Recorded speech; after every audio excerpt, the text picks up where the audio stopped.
Are you ready to start? It's 7 o'clock. I know, just give me a second to get myself. I will, just a second here. I'm just trying to do something here. I guess I should start my video. Okay.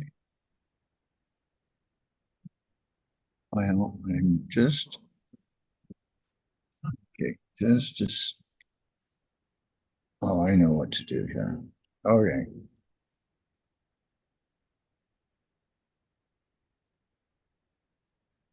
All right. I'd like to call the Tuesday, May 7th, 2024 Plan Commission meeting to order. We'll start with the land acknowledgement.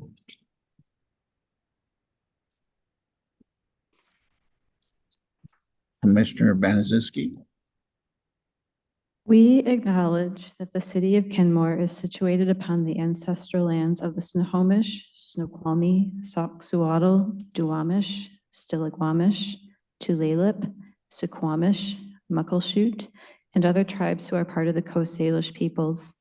We recognize and express our deepest respect for their enduring stewardship and profound relationship with this land, which they have cherished and protected since time immemorial. We honor the First Peoples, acknowledge their vibrant cultures, and commit ourselves to learning from their wisdom in our journey to promote justice, equity, and mutual understanding. We pledge to stand alongside these communities in acknowledging past injustices and working towards a future that respects and celebrates the diverse heritage of this land. All right. Shall we stand and have the flag salute, please? I pledge allegiance to the flag of the United States of America and to the republic for which it stands, one nation, under God, indivisible, with liberty and justice for all. Oh, that worked. Okay. So I'll let Mike, would you take over from here, please? Yes, I will. Next agenda item is public comments. Do we have people signed up in-house? We do have one in-house. Reese has a public comment. So Reese, you can go over to that mic.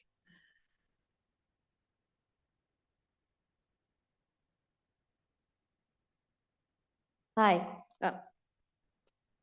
I'm Reese. I'm a resident of Kenmore, and I am interested in the topic tonight. I believe that we need to fund the Kenmore Climate Action Plan as soon as possible because climate change is the biggest problem the world is facing, and taking action will set an example that other cities across Washington will want to follow. The UN Environment Program says that cities and urban areas like Kenmore contribute to about 70% of CO2 emissions, and funding this plan will reduce our carbon footprint greatly. Our state and thus our city will be hit hard by climate change. Sea levels rising will threaten homes and submerge wetlands, and the changing climate will also amplify health threats in Washington, specifically to children, and will double the area in the Northwest burned by forest fires during an average year by the end of the 21st century. We need to focus our funds towards the Climate Action Plan, which is an effective way to reduce Kenmore's greenhouse gas emissions in order to ensure a better future for the next generation. I encourage you to consider this as you review the natural environment element this evening. Thank you for your time.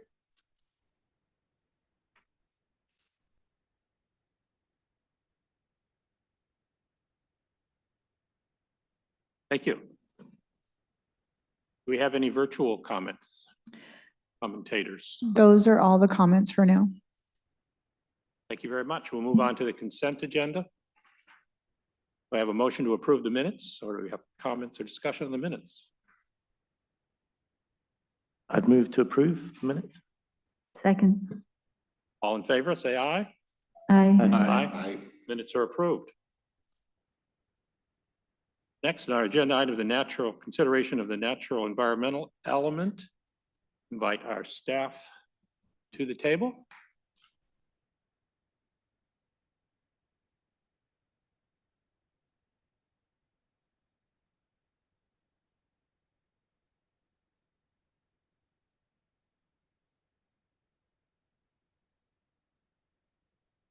One too far. This is my other. Welcome, Todd. Welcome, Debbie. I Thank assume you have a presentation. Are you going to lead us through this Yes, element? yes, we do. So this is the first discussion about this element. And again, as is it with other elements that we've touched, we're hoping to give this sort of a light touch just to bring things up to date. And this is one of those elements which is not a requirement per GMA, but it's sort of an element which may tie some of the other elements together. So one of the things that we're going to have to sort out here is where there is overlap with other elements like climate action or the shoreline element, how those two things relate to each other, because we don't want to repeat everything in every element. So stop talking now, and I will let Todd run through his short presentation. Before you go ahead, could we have a process question? So tonight, you're going to lead us through the initial discussion of this, and this is going to come back for approval and vote at a future session? We'll have to come back at a future session though. For the formal process, there will be a public hearing before you then go to the council with your recommendations. So Todd can kind of go over that schedule as well with his presentation. Thank you. All right, good evening. Todd Hall, Principal Planner. As Debbie said, this is a chapter that isn't required by the Growth Management Act, but I know that it's one of the near and dear elements to this community, given that, you know, the natural environment, climate action is one of our top priorities of the council and our community. And so you'll see, as Debbie mentioned, there'll be a number of things that we've included in here, but it's more of a lighter touch that, you know, we wanted to try to make some updates to it, but of course we'd like to hear from you all and what your thoughts are and so forth. So I'll go ahead and get started on kind of what this is about. So there's kind of three things that we're going to be looking at tonight. We're just looking at the natural environment element itself, and that is part of this overall comprehensive plan update. In addition, because this touches on some other areas of our code, the critical areas regulation being one of them, we're going to make some really minor changes to the critical area regulations. And I want to preface minor because the critical area regulations update is an entirely separate process, as well as the shoreline management or master program process. And those are done at different tracks than the comp plan. The most recent update to the CAO was in 2019, and then I think the S&P was about the same time, right? So what we're doing here in effect is just kind of taking a look at these two other areas of our code and just making some minor adjustments, while also seeing if there's any new updated legislation from either Fish and Wildlife or Commerce. And so it's really just, we're kind of taking a glance at it, making some few adjustments, but just know that this is not a major update by those sections. It's just, you know, double checking as we're doing the natural environment element itself. So what does this element focus on? Well, it really clarifies the relationship between the natural and the built environments. And so, as you know, Kenmore is just like any other city around the region, where we're you know, kind of a suburban city outside of Seattle, but we also recognize the importance that the environment plays. You know, one of the nice things that we have here in our community is the lake, as well as also an abundance of trees and open spaces and wetlands. And so this is really, this natural environment element talks about the relationship between those two and understanding that, yes, we do have economic development needs and the need for the human environment, but also protecting our natural environment, which was actually here first before us. So we just want to recognize that. Also looking at balanced approach between the vision of an equitable, inclusive, sustainable, and resilient environment. And these are key things that are also touched upon, you know, when you met with Richard and Nina on the climate action. These are also very important aspects in terms of the natural environment element. So you're going to see some of these key topics come up in this element too.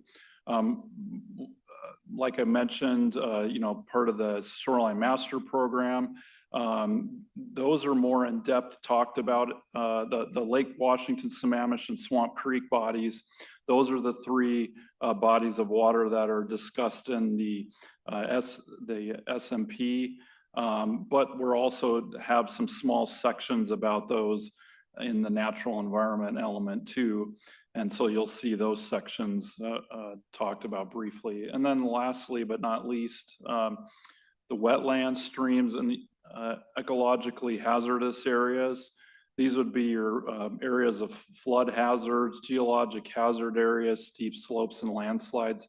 This is the bulk of what is talked about in our Kenmore Municipal Code, in the Critical Area Code specifically, but we talk about it a little bit more in depth on how that interrelates with our code in the natural environment element. So I'll talk a little bit about the different laws that are touched upon in the natural environment element. One of which is the Clean Water Act. This is actually administered by every state across the nation, but specifically here in Washington, it's the Department of Ecology.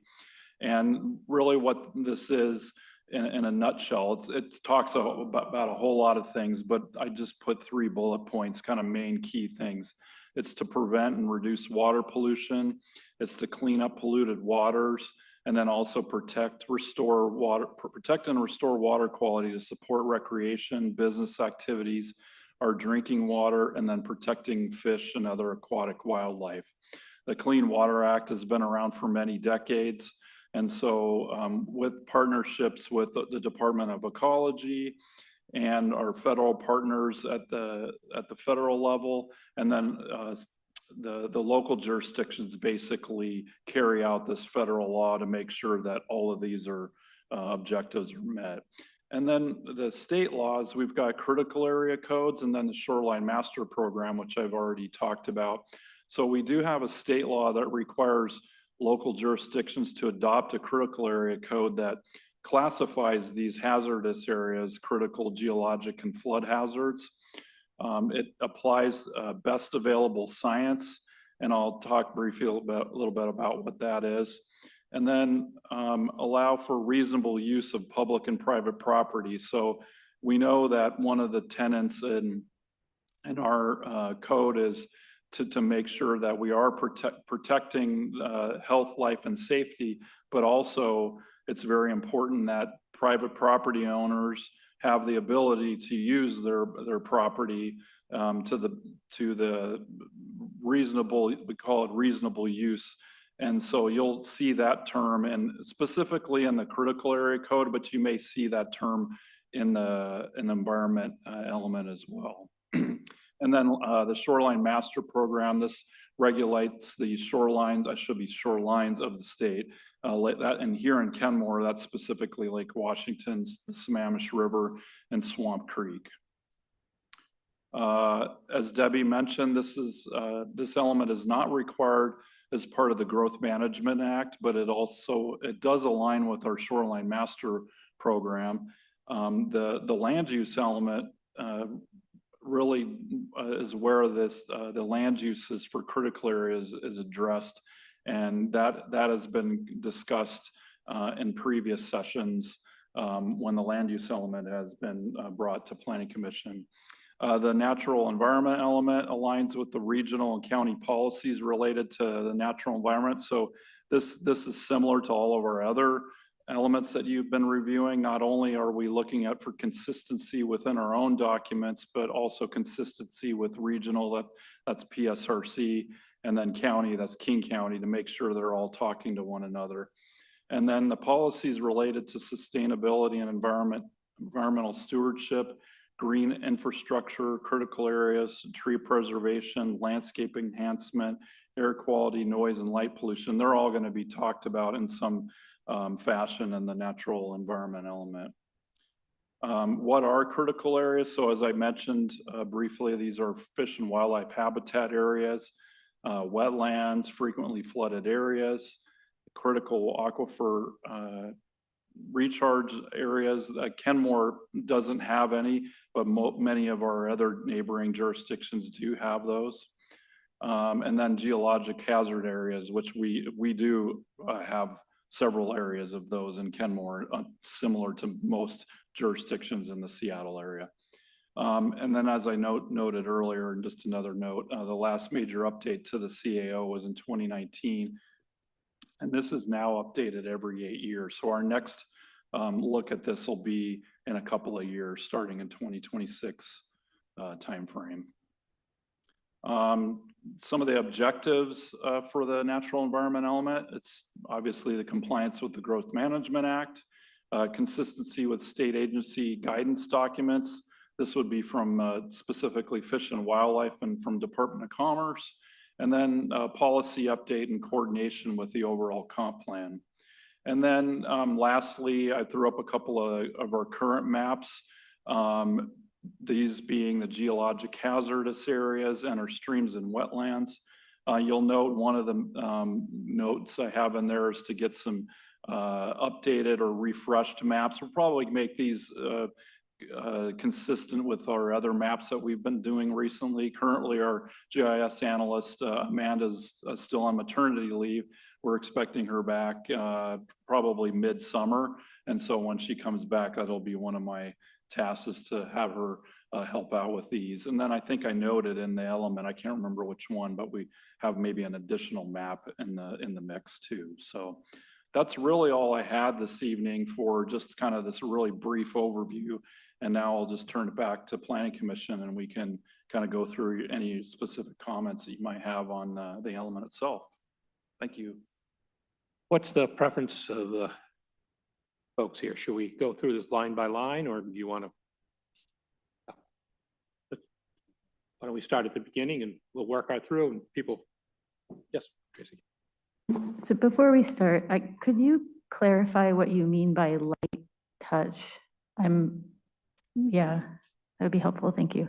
Helpful? Okay. I think what we're looking at is making sure that this is consistent with other elements, making sure it's consistent with county, regional policies, making sure it's consistent with new checklists that have come out from the Department of Commerce and the Fish and Wildlife related to this periodic comprehensive plan overall update. That's what I mean by a light touch. Just a quick question. Todd, the map that you had up, how many years ago was that map created? I mean, how updated is that map? Probably a stamp on there Yeah. somewhere.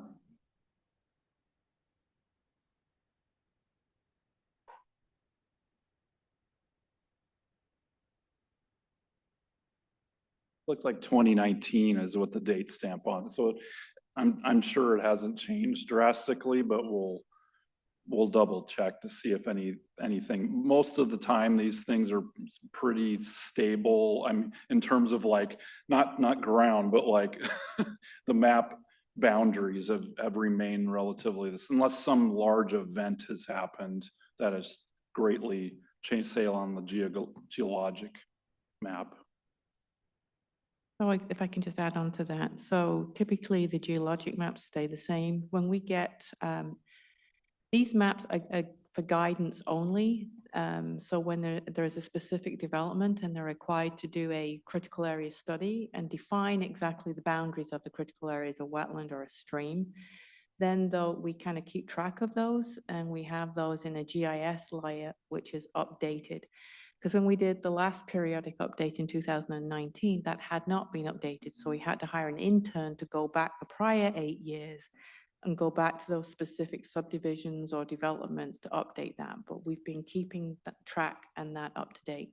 So we can check to see if there is an updated layer in terms of critical area maps and bring that forward. Yeah, Amanda, she has all the layers that we get from the county. They're the ones that keep a lot of the main data sources that we pull from. And so she'll be able to compare if there's any boundary changes. But as Debbie said, these are really for advisory purposes only, the very high level. And so both the geologic hazard area map and the streams and wetlands, these are just rough estimates as to where we believe, or the parties that make the maps, meaning the fish and wildlife experts in the state. They'll, say like the Swamp Creek corridor, we know that that's a corridor of many, many wetlands. And so that's going to have a general boundary around that area. But until you go ground truth these, and let's say a development proposal comes in, we're not going to know the exact boundaries of those until a wetland biologist goes out and then does the field testing and the studies. So these are really just like, take it with a grain of salt kind of thing. So. You have a question? Yeah, this is a follow-up question to the one about my question of clarification about a late update. I'm guessing that we won't see this element again until the next cycle of review. Is that correct? Again, the comprehensive plan is a living document. So if there's some major changes that come up, we will update it. And we also probably will take another look at this element when we have to update the shoreline element. And when we do that, we typically update the critical area regulations and the shoreline regulations at the same time. So that would be another appropriate touch point in a couple of years to take another look at this to make sure there's consistency again. Okay. This feels like a really important element, so I'm hoping that we can take some time to get it right. But I suppose if I'm making requests that go beyond a light touch, somebody will let me know. So staff, are you aware of any ongoing or expected changes in definitions that might impact the maps going forward for the critical area of how's that defined? Is there any work going on at the state or county level on that? Not particularly. And like I said, we can, we fully expected that we'd come back for a second meeting. This would not be, the end all be all. And so we wanted just for you to be able to focus on the element itself. You'll likely have a lot of comments for us that we can go back and then come back a second time to revisit this, but also look at the definitions and critical area code updates. But in terms of your question, there should not be anything of surprise that'll be. It's really just going in there to make sure that any terms that might have been left out that probably should have been addressed in the last iteration would be added. But again, this is your opportunity to say, I feel like we should add this term and this term, but really how the definitions are is just like, if there's a mention of it somewhere in the document, we'll add that. But I've added a few new ones that you'll see, but there shouldn't be anything that's like, whoa, what's this, So, yeah. Great, thank you. Any other over-the-top questions before we dive into the details? And, I would, obviously, I don't want to stifle any discussion or input that you have. And if you look at this element and say there's something missing, there is a better way to do it, sure, I'm happy, we need to hear that. But I just say the light touch in terms of what we were thinking is this, but obviously if there's a better way, let's do a better way.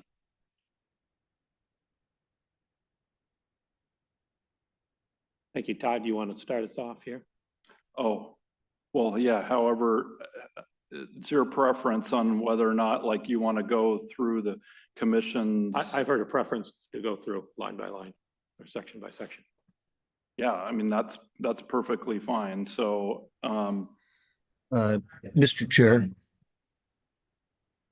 Yes, Dwight? maybe what might be a better phrase than line by line would be more like paragraph by paragraph or section by section at this point in time. Because possibly if we do go line by line all the way through this thing, we're gonna be here till, well, till I have breakfast. But and I would like to be done before then. So and anyway, that's my suggestion. It's up to the I think that commission. is our intention, Dwight, is to go through, start at the top and go through section by section and ask if any commissioners have questions or comments on as we go through. Thank you very much. so we could start off on page 1, and I'll just do a really brief, like, what's on page 1. And so on this one, really would just keeping consistent with the other elements that we always started with a purpose statement. So we've made some minor adjustments to that purpose statement. You'll see those changes, and Debbie and my comments are in underlined red and blue and all highlights. And then just changing some of the wording in the federal and state requirements on page 1.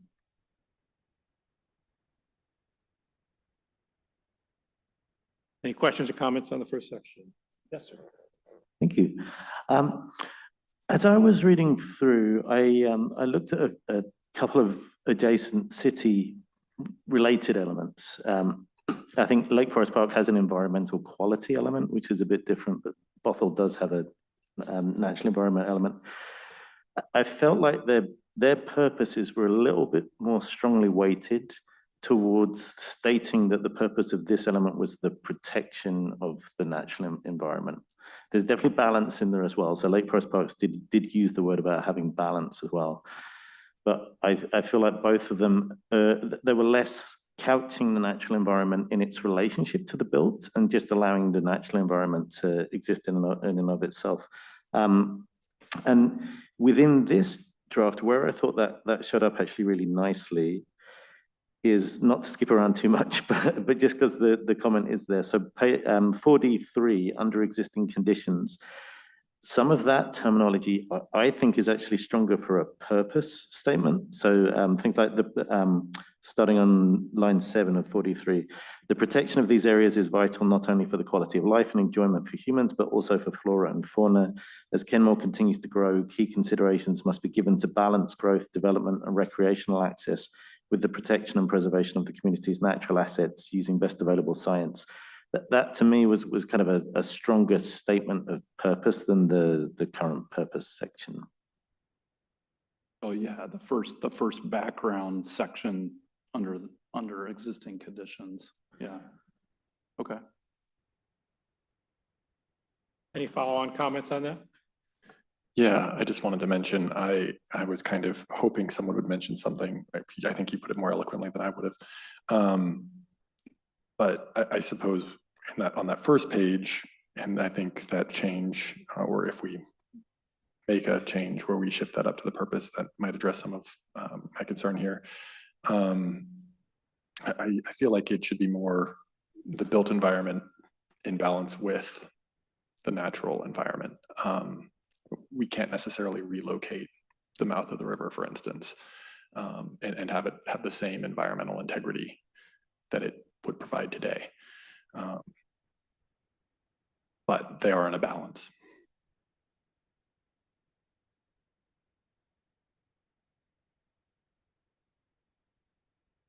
I support Commissioners Olson and Dorian in their comments. And then I also felt when I was reading it that it might be nice to have a really clear statement right up front about what policies will be included. I found myself when I got down to noise, I was like, for some reason I was surprised. So I think if we had something right up front in the introduction, maybe after what Commissioner Dorian suggested that we move up front, it would be nice. I liked the language that you had on the state laws slide in the presentation. It said policies related to sustainability and environmental stewardship et cetera. And I thought that could be included. Okay. It's a nice setup. Thank you. Any more comments on this section?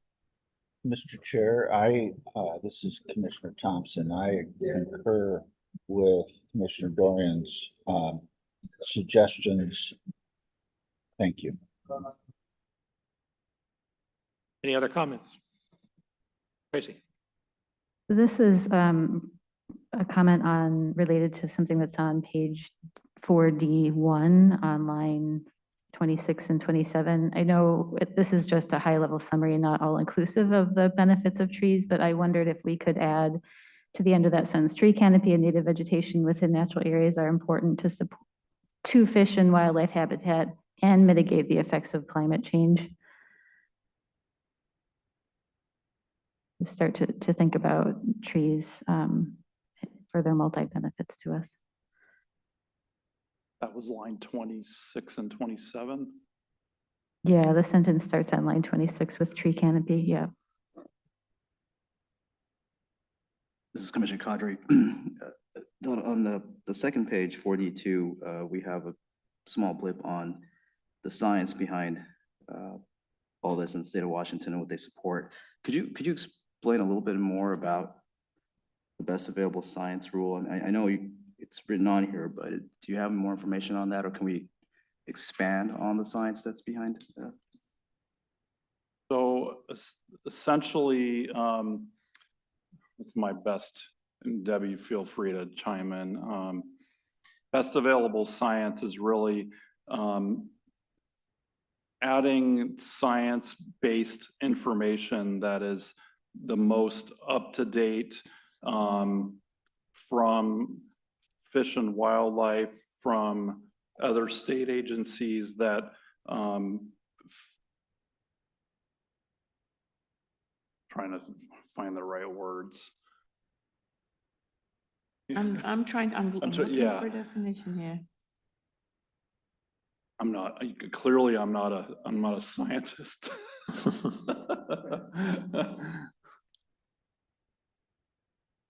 So best available science, there are many agencies that are involved in this. And when we update, for example, I'm going to use an example. So when we update the shoreline regulations and the critical area regulations, and those are approved by Department of Ecology, we kind of look to them as being the guide for what needs to be included.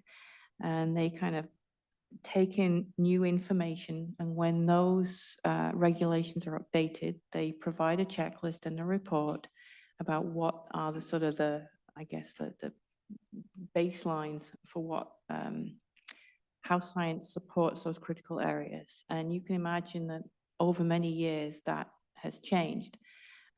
So when things like dredging and grading, and you could do basically anything, anywhere, and then those regulations changed as people recognize the importance of things like wetlands and the importance of those and how those relate to surface water.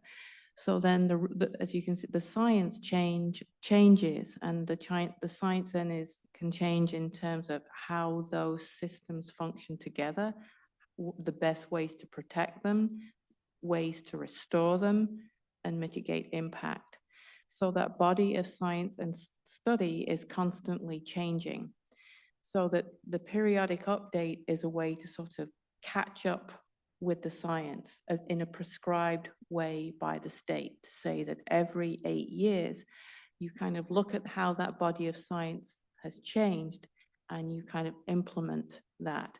And typically it used to be a no net loss, which means that if you were developing something, if you did impact a critical area, you had to mitigate that impact. And I think the science is sort of changing to go beyond that, and probably Tracy can probably speak more to this. So it's not just a question of mitigating impact, there's more a sort of a restoration focus.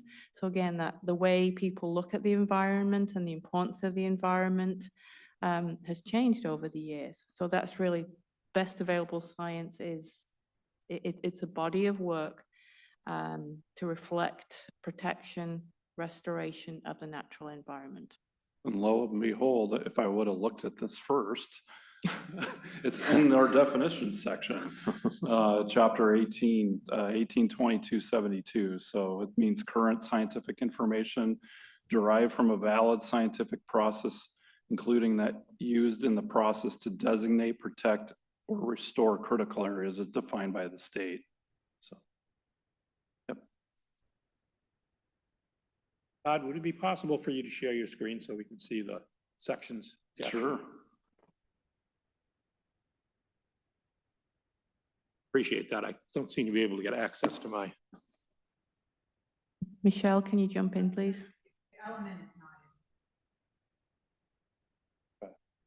So imagine some elevator music playing for a minute.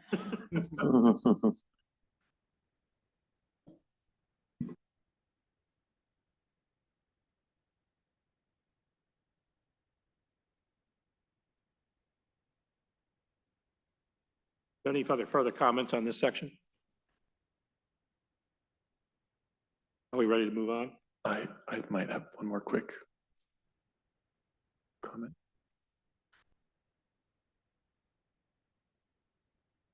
Oh, should I go? Okay. I guess I was kind of wondering about going back to the best available science. So that is driven by the state. If there is,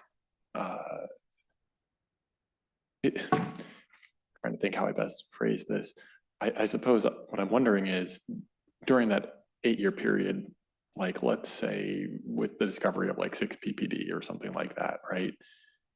Would it be until that next update that guidance considering something that would be more critical would be implemented?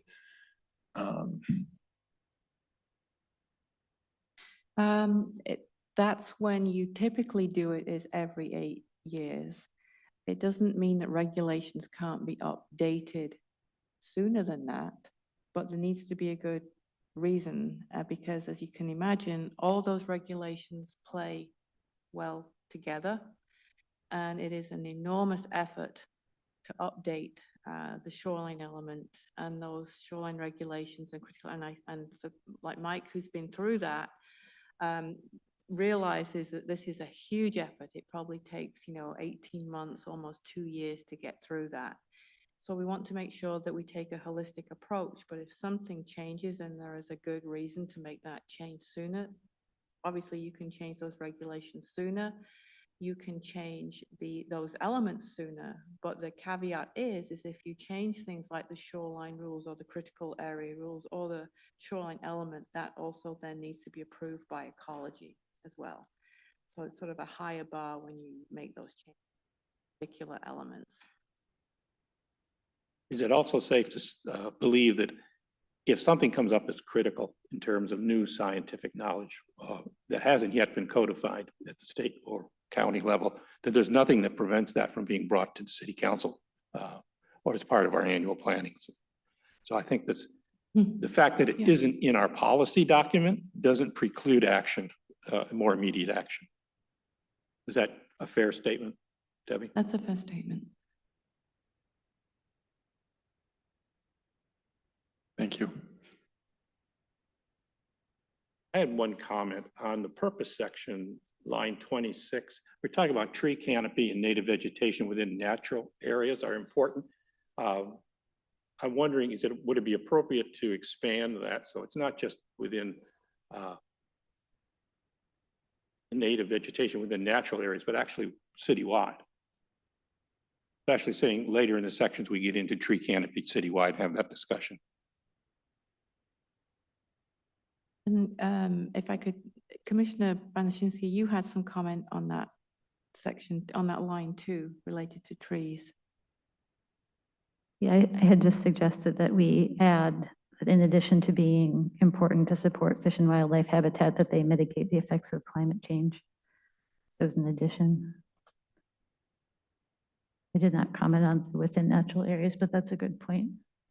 Commissioner Vice Chair Vanderlyn.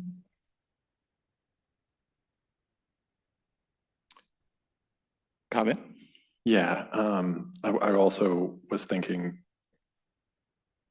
if it goes beyond just tree canopy, but water quality treatment in natural areas and citywide. Kind of going back to the built environment with respect to the natural environment, treating water at the source before it goes into the wetland. That's more code side. That's not what I'm trying to do, but expanding perhaps trees to trees and other natural forms of mitigation. Natural forms of mitigation is not the right way to put it. I'll have to wordsmith that one, but.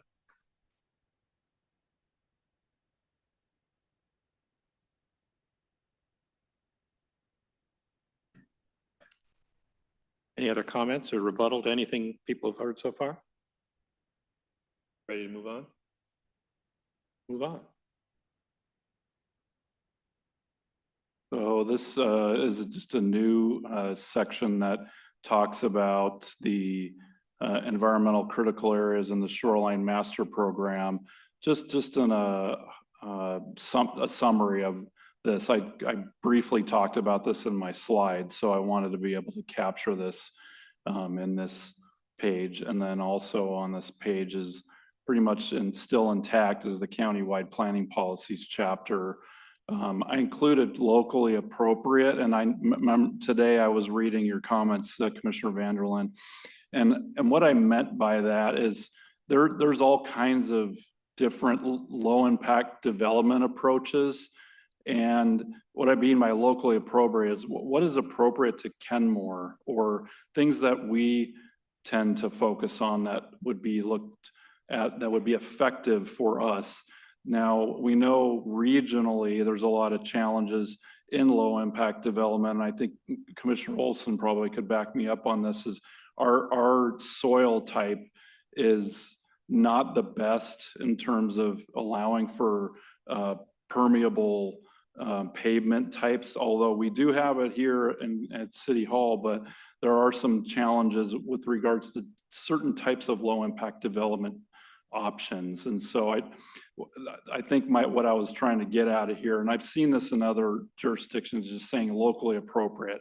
If it's something that's kind of hitting a nerve, totally fine to get rid of that. I just wanted to just throw that in there, just saying, you know, we have some maybe challenges just in Kenmore, and we want to just focus on locally appropriate LID approaches. So, well, thank you. That helps. Perhaps to make this a little less generic, could we say Kenmore or appropriate to Kenmore? sure.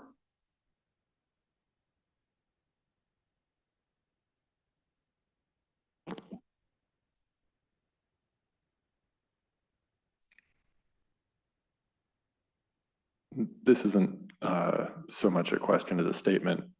With low impact development, there are a variety of low impact development methods that can be used regardless of soil infiltration. It could even just be treatment or a form of flow control by slowing water down.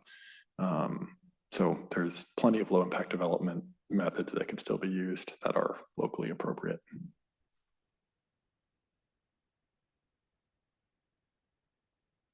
And then I just wanted to mention that one thing, and then lastly on this page, environmental stewardship and sustainability. And I just wanted to add that section in here because I think we talk about that a little bit in our climate action element. And so, yeah, and I mentioned that on the last sentence of this section. So that's just one of those bridging the two elements together. And so I included this new section in here. So I'll open it up for comments, questions on this page. Question, yes, sir. Excuse me. The last section there, environmental stewardship and sustainability. I appreciated what we were trying to do with the Kenmore residents descriptions, but I struggle with that language a little bit. Partially again because of some of the other elements that I read, where actually encouraging conservation of resources and things like that made it into the goals for I think Bothell, for example. And I guess we do have many residents that do have a high awareness of environmental needs and greatly value environmental protection. It just makes me a little uncomfortable to bucket everybody into that and say that everybody has high awareness. So I don't know if there's a way to, well, A, I don't know if any other commissioners have the same thought, and then B, if there's a way we can slightly reframe that. Because I get the intent, it's just the bucketing all residents as all having high awareness and having that high value feels a bit tough. We don't have to solve this. I mean, if you have some ideas, send them our way, or we could talk about it at the next meeting. But yeah, point taken. That's a good one. Thank you. Tracy? So in that paragraph, the environmental stewardship and sustainability one, like I think because some of the sentences are so long and include a lot of different ideas, I had a hard time tracking them. And I just made a few minor adjustments. And I'm wondering if, and I did that kind of throughout, and I'm wondering if those are the kinds of things that I could send them to you by email, but because they're things like I suggested on 39, instead of promote, and then on line 40 in front of how, teach. And then like when I read it that way, it was easier for me to comprehend. Yep. And I don't feel like that's a super major change. Yeah. Okay. And I'll do this, what you'll remember it when we come back a second time, I'll have a kind of like an errata sheet, and it'll just mention who initials, MV, TB, who mentioned this, and then where it's addressed, that kind of thing. So that we'll be able to track these. Okay, We'll see the I'll changes. keep my line edits for an email after this meeting, and I'll keep my comments substantial tonight. Well, thank you, Tracy. I think this is important information to capture. To help speed us along a little bit, could we agree that where we have grammatical or we have other structural changes to the wording that doesn't change the context, that we send those on to Todd, as we've actually discussed this in the past, and keep our conversation to substantive changes as concerns for this evening? Does that, people agree to that? I see nodding heads. Thank you. I think that'll help us along here, help keep Todd sane. That's important. Any other substantive questions, comments, or additions, deletions to this section? Yes, sir. Just a question. I haven't looked into this at all, so it's an honest question. The only change to the countywide policies since this was last written is that locally appropriate piece. There's been no other changes to the countywide planning policies that we should be. Not on the intent of this section here. Yeah, I read this one, and it's pretty much the same. Again, this element was, I'll lean to Debbie on this, but I would assume that when the last CAO and SMP update, there was probably a check of this for any changes that were necessary back in 2019. So yeah, there's nothing really major that I see any red flags. CPPs are pretty much the same.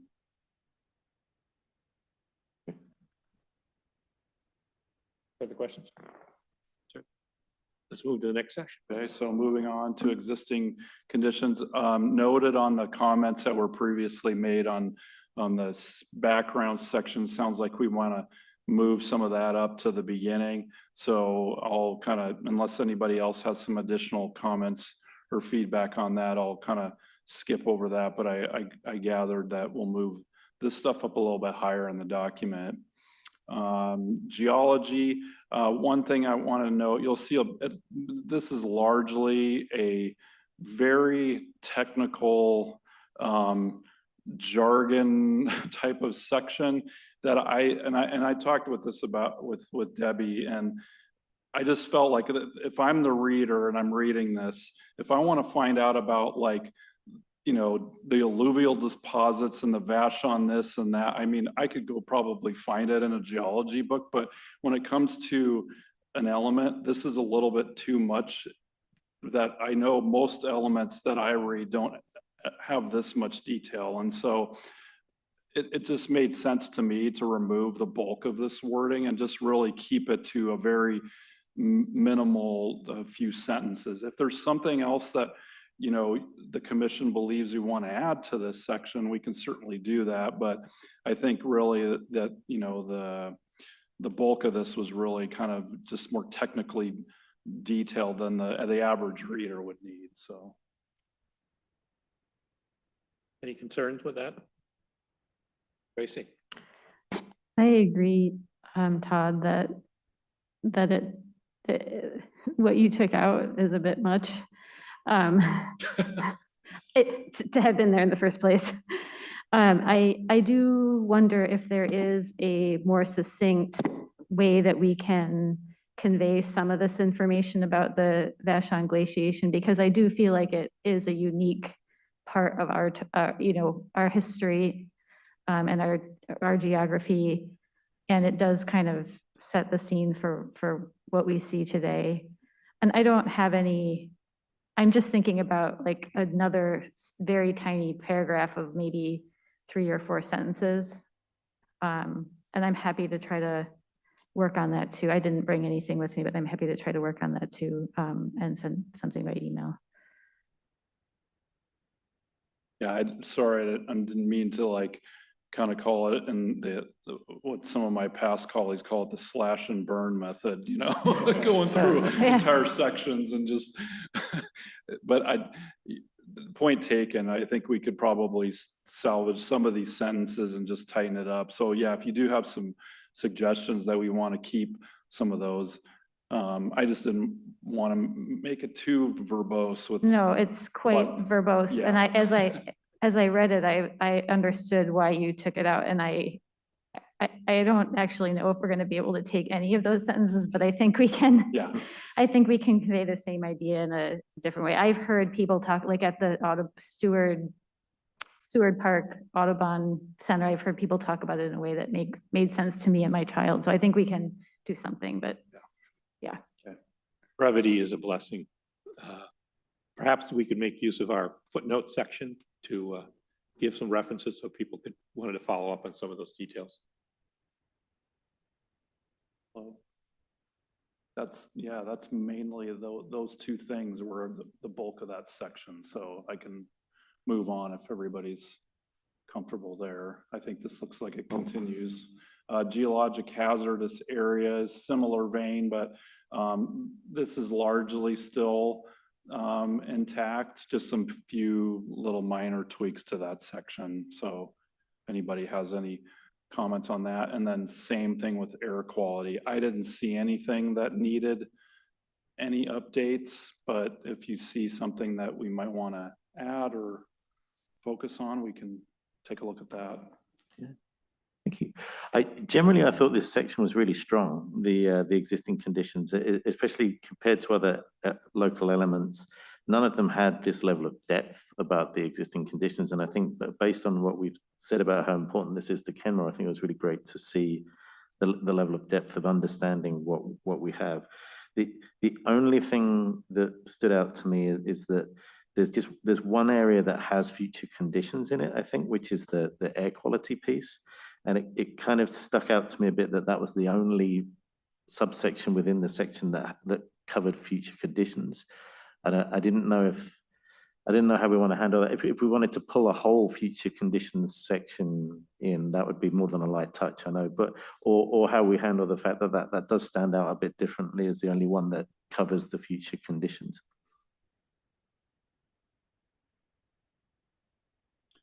Oh, okay. Yeah, next page. Sorry. I was like looking for it on this Oh, yeah, page. no, we're at. jumping Okay, around. I see what you're saying. Yeah.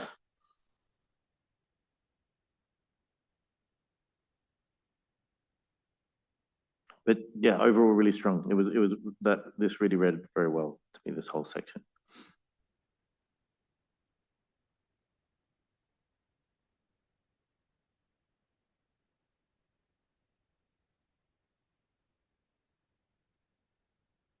Tracy? All right, this is on the geologically hazardous areas section, which I think is a really strong. I agree with Commissioner Dorian on that. I did wonder if lines 17 through 19 they felt redundant to me with the paragraph that's below, lines 20 through 24. So I wondered if we could just delete that and keep 20 through 24. Oh, And by delete, I mean not the whole from 15 to 19, but just from like 17 where it says erosion hazard areas identified on the city's geological geologic hazard areas map, et cetera. Could just be kind of incorporated or massaged together. Well, somehow. I felt like that's essentially what lines 20 through 24 are saying. Yeah. Because it's talking about where they are, the same as line 17 through 19. Okay. Yeah, but that's a strong section.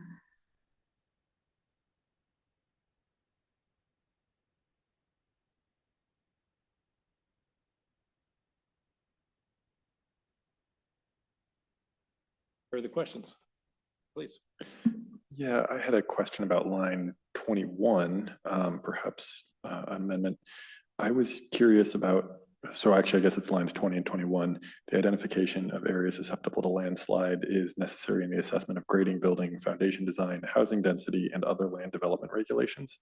And when I was reading this, to me, it was like one of these is not like the other, which is housing density. To me, that's quite variable, and while it could have impacts when you think of building code, I would think the building and foundation design are more important in this section. So I'm wondering if that's something that should be included there. Like it would be included potentially in other codes, right? If you can't build a building large enough to handle that density is kind of my thought.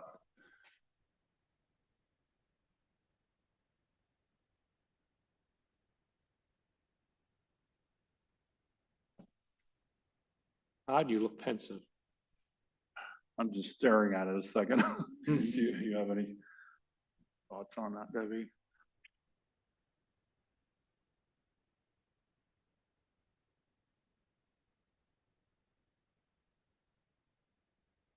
I think we'll flag it and think about that. Yeah. I think I don't have an immediate way to address that, but we'll No worries. And I thought that might be the case. It was, I also want to make sure that you have a chance to go check and do your homework as well on this particular one.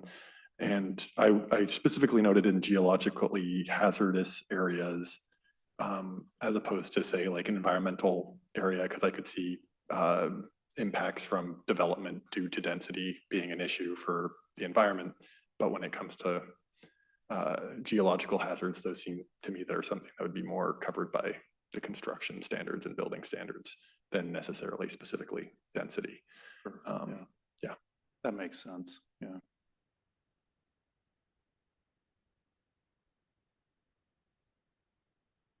Other comments on these two sections?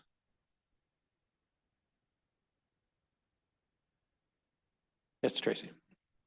So Commissioner Dorian's point was well taken. I didn't even notice that the future conditions were really associated only with the air quality section and not the others. I think I understand a bit why. And so I'm not sure what's going to happen to that section, but if it does stay, I feel like that's an area where we could have a much fuller, richer conversation about the changes that might come with the changes to air quality that might come with climate change. Because I think that we are already seeing air quality worsen because of climate change, which is referenced with the increased wildfires during our new smoke season. But there are other things that are expected to happen, like worsening of ground level ozone, an increase to people's exposure to allergens like pollen, are all things that are increasing with climate change and are worsening our air quality. So I think we're going to have to, those are things we're going to have to wrestle with as the years go by.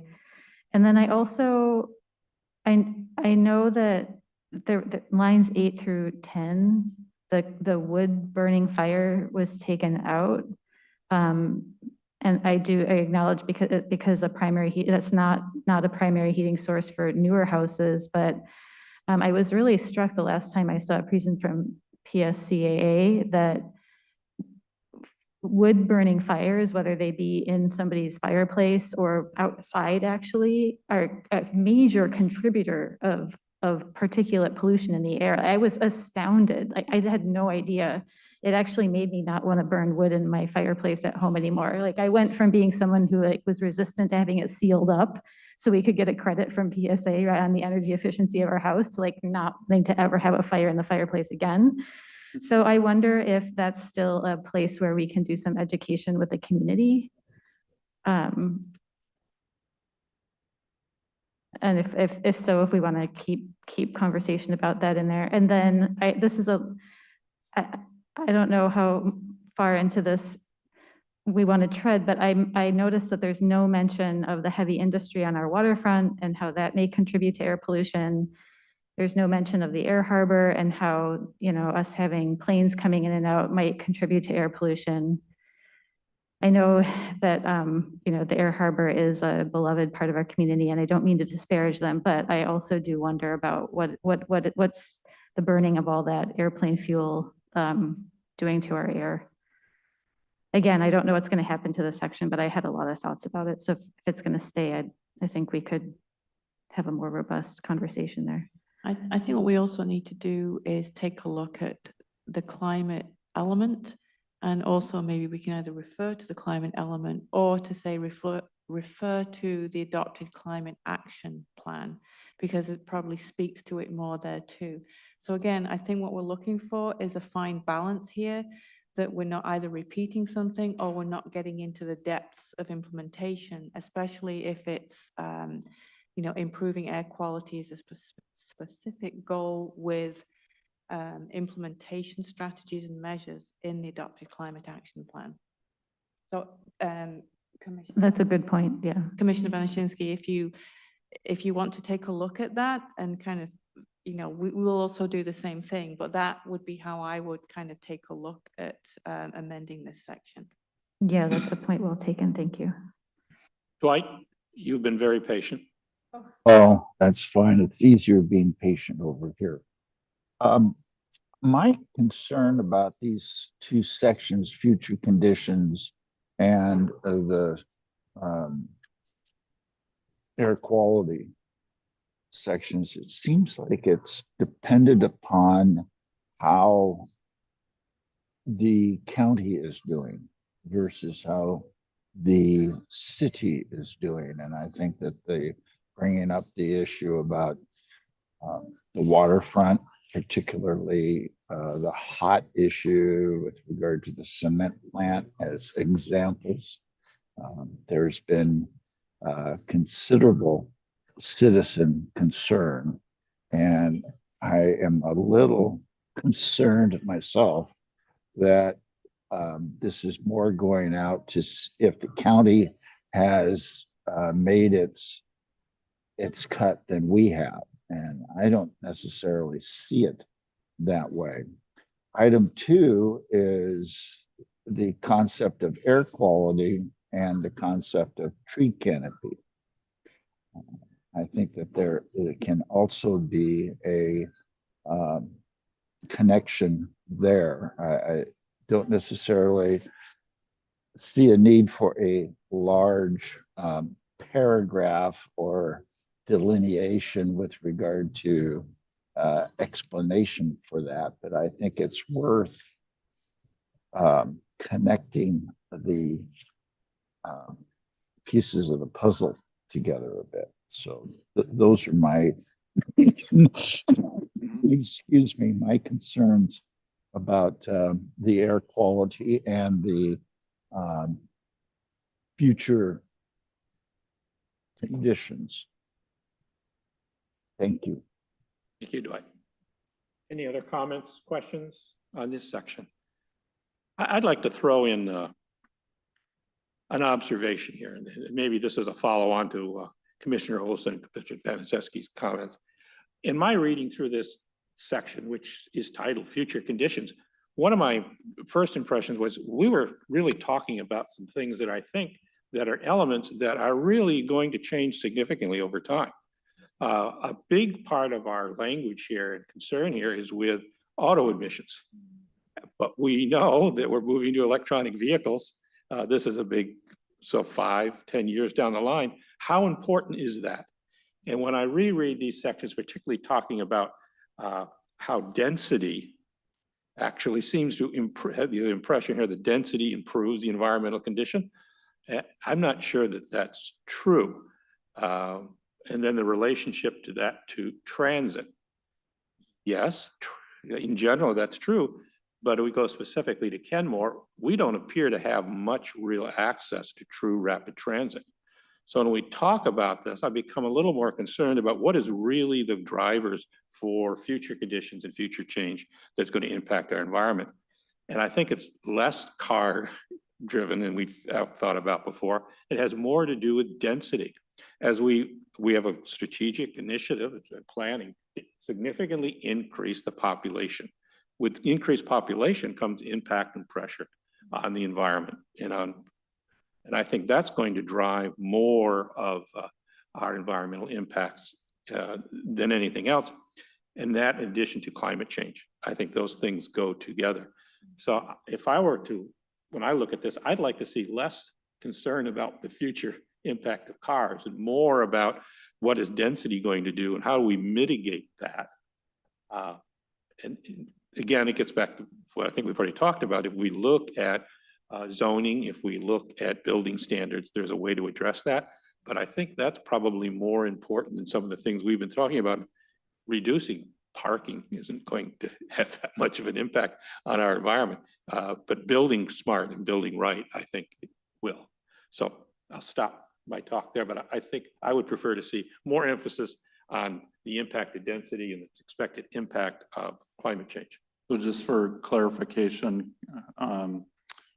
talking specifically this last paragraph on the future conditions 11 through 19, less on vehicles, more on the growth of Kenmore and our region that has impacts on. Yeah, that sentence really kind of set off my thinking. Yeah.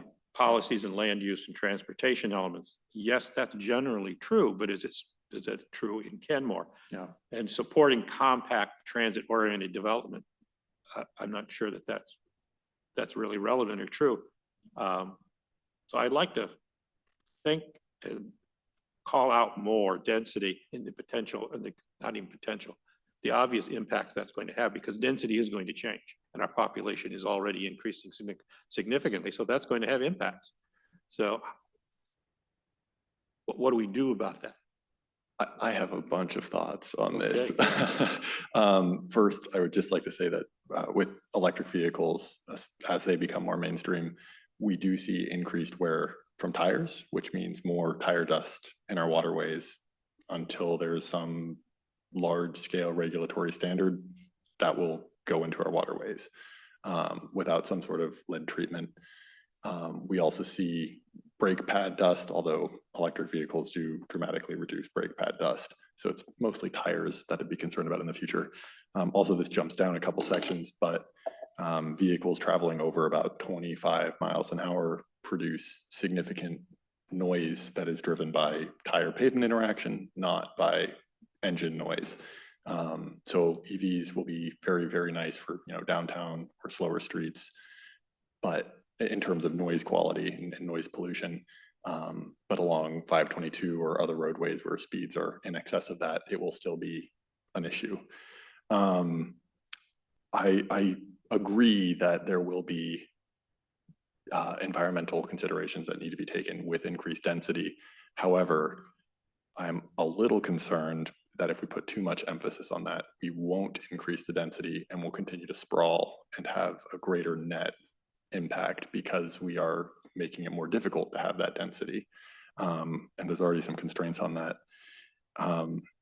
That being said, I do think that there are local constraints and local impacts from higher densities that do need to be considered that can and must be mitigated, frankly, that we should consider in that as well.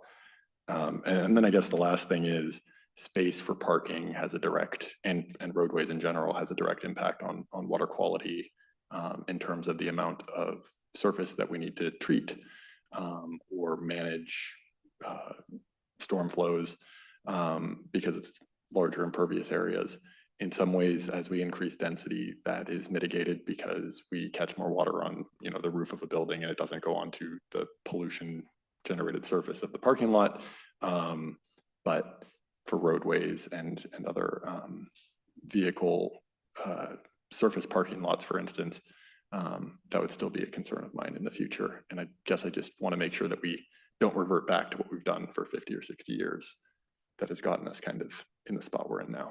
So, yeah, anyways. Thank you. I think that's much more forward-looking into what the different reality we're moving into than what I sense when I read what we have here so far. And on the density issue, I think the situation we're in is I don't see a possibility of not being more density. Growth Management Act makes that a fait accompli. I mean, we're just waiting for it to happen. There's no choice. This is going to happen. The growth of population in the area is going to drive this too. So I don't see us pulling back from that unless there was some huge policy change within the city. So I think density is an issue and understanding what those impacts are going to be, and also understanding as we move from traditional cars to EVs and what those might look, how they're going to evolve too over time. But understanding we have to evolve our environmental response to new realities that I just don't see jumping off the page for me. So I'll stop talking. Who else has a comment? Dwight? I think you're muted. Dwight? Oh, I got. So all of those points are well taken. So I just want to discuss the issue of density and the environment. And it's been my feeling that what we should, or the city should be considering is the viewpoint that if we put our density, as the commission has discussed, down like in the TOD area downtown on 522, then that would allow us not to have the density requirement in the more sensitive environmental areas of our city. And it'd be interesting to look at codifying that, or in this case, just putting it as a policy, because it's not in the code. Ways to protect our Swamp Creek corridor and the other corridors and other sensitive areas that are very critical to the lifetime of our environmental health in Kenmore.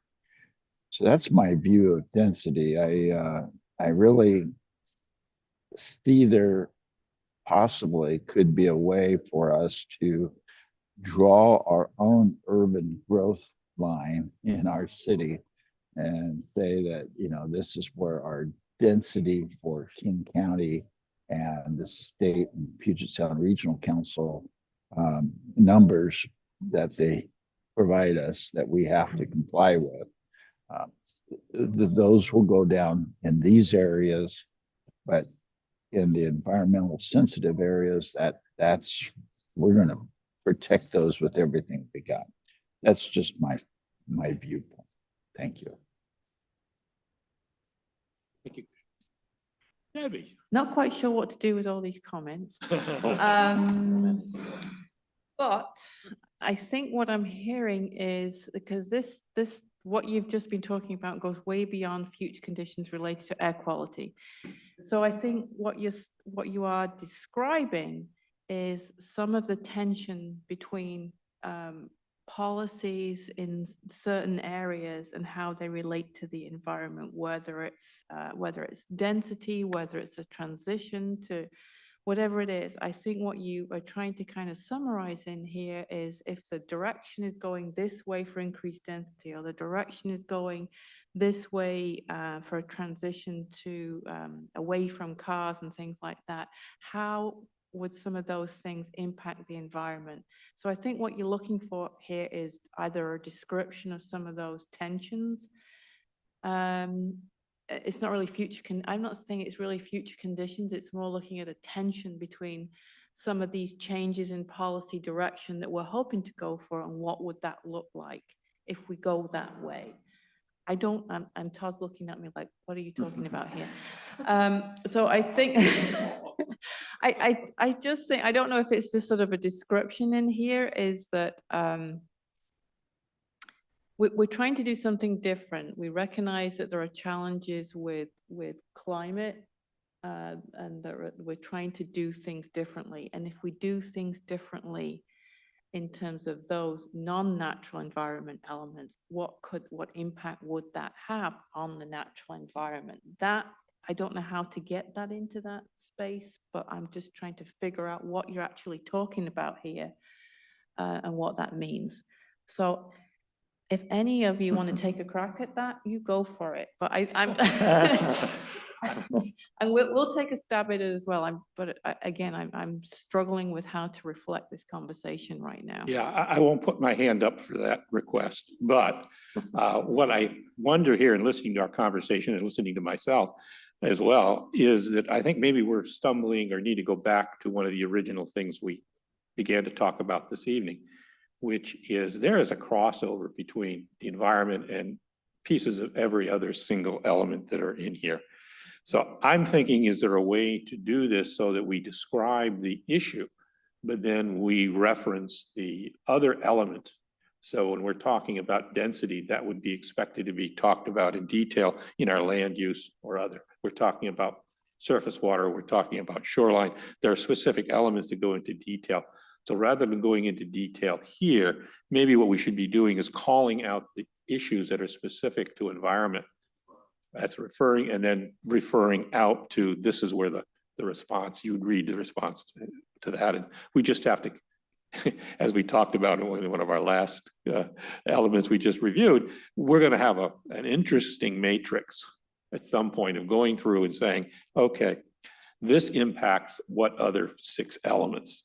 And I think we're into a much more complex situation than maybe we would have seen in comprehensive planning in the past. And that's just a fact of life. Thankfully, that I think is a staff function. But we'll see how that works out. Sorry. No I problem. didn't mean to ignore you. No, that's fine.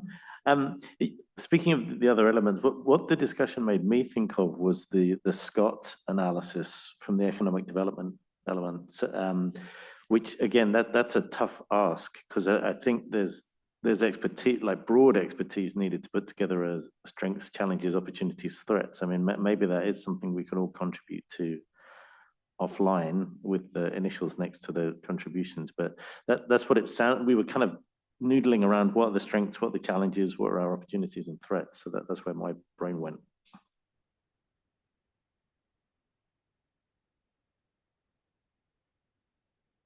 Good discussion. Yes, sir. Yeah, I'm gonna take us back a little bit, because to your point earlier about cars, one question I had was about reduction in VMT. I'm wondering how, at least, I mean, like, I would love to see a reduction in VMT, but from what I have seen, even when we encourage other modes, we just see a greater split of mode share. So we just see a decreased or eliminated rate of increase in VMT, not necessarily a reduction in VMT, unless we're actually taking, travel lanes away. Demand tends to kind of fill out whatever transportation network you have with whatever's most convenient. So I did just want to mention, I'm not necessarily opposed to de-emphasizing reduction in VMT and instead emphasizing other modes and, putting those in balance with vehicles. I don't necessarily want to get rid of it, because I would, like I said, I'd love to see it. But I also know there's some significant constraints with that, especially when it comes to utility access and other forms of vehicle access, emergency access and whatnot. So just, there's not much that we can cut short of like the highway, which is in WashDOT's control. And the highway has a bunch of other stuff associated with it. Anyways, I'll stop. Any other comments? questions, concerns? Well, Todd, Debbie, I know we're giving you quite a bit. We're taking considerable liberty with the idea that this is an initial conversation. We'll transfer the work to you guys. You can just take it over. Have fun. Let's move to the Clearly, next- we're not the environmental master's degrees here. Before this discussion gets any uglier, let's move to the next section. Yeah. Oh, I changed it. Instead of geologic hazards, it's geologically hazardous areas, just to clarify that. Now we're moving into water and wetlands section. So I add a lot more language in here. If this doesn't make sense, let me know, but I just got more specific on what this really is. It just didn't seem like there was a whole lot in this section, so I wanted to add versus the geologic section that had a lot of stuff in it. This one seemed to lack enough information to kind of give the reader what these really mean, and so I added that. WIRA 8, for those of you who don't know, that we're in that, which it says it's the Cedar River watershed. So the whole region, or this Western Washington's made up of several, I can't remember all the different, there's, I don't know, a couple dozen different WIRAs, but we're in 8. And so that's what that is that's our watershed area, makes up most of the kind of the eastern area, east side and Seattle, bulk of Seattle. And then moving down, I think I might have just kind of reworded some of this stuff that just got into more in depth. So I don't know if we want to kind of focus on this section before we move down. Questions, comments, Tracy? I really liked the content that you added, Todd, here in waters and wetlands. I did want to do a little bit of like just reordering it a little bit. I felt like starting off with predominant water features in the city include, as it I think probably had been, would probably still be good. And then, I kind of wanted to clump the water things that weren't wetlands together and then do wetlands. So I suggested moving the wetland part lower. And then I love wetlands so very much. I think they are a very rich and very needed ecosystem that historically has been very misunderstood and neglected.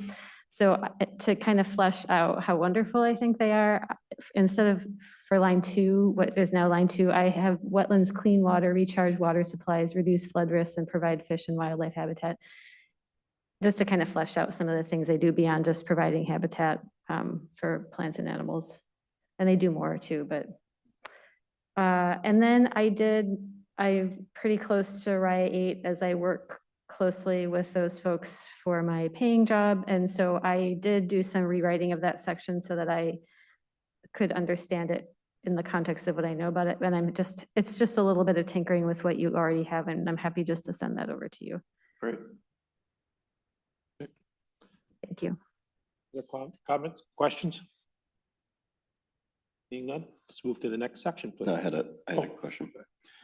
I had a question as to why, and I think it has a name, the stream that feeds into Log Boom Park that we're doing all the culvert restoration to. What is the name of that stream? Tributary 0056 or 4? 0056. Who named that? George Lucas? And I don't know if this is like its official name, but Elizabeth Mooney calls it Chichatl. Okay. Yeah. And I'm wondering why that one's not called out in here. Is it just not big enough? We talk about the landslide potential along 61st, but we don't talk about the stream at the bottom of that we're doing all of these improvements on. So I don't know if it should be called out in here. I don't know what the cutoff is for how they make the big leagues here, but just was questioning leaving that one off because I feel like that is growing on the level of importance to us. And then I had another question. I really don't know how this continues to fly under the radar, but I enjoy watching it grow, and it's growing.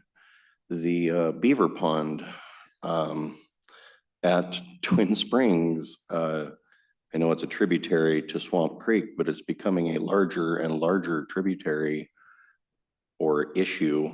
And I'm sure the city is making its observations and figuring it out, but I think there might be potential to address that development, whatever it is. I'm not sure if it's a pro or a con at this point, but there sure are a lot of trees coming down within Mr. Beaver's busy. territory. Yeah. So I think we might want to at least identify it as an area of interest or concern. Just my thoughts on those. And then on the water and wetlands, I'm also, I know it's called out in the environmental side that we were discussing before, the other document, but the sensitivity of the water around the future Lake Point development area, I can't find it in here anywhere. And so I was a little alarmed or surprised that that wasn't identified in here either. It's like an area. We're calling out these other critical areas, but we haven't identified whatever it is we need to do to pay attention to that very important aspect of whatever happens there and keeping an eye on it.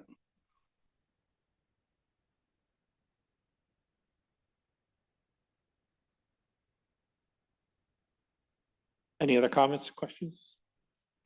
I had a comment. Give me a moment though to make sure I find it. This is Commissioner Thompson. I agree with that last comment, and I think we need some, excuse my way of saying that, catch-all language to get across that just because something's not named in this document does not mean it's not either not considered or not important. That's just my thought. Thank you.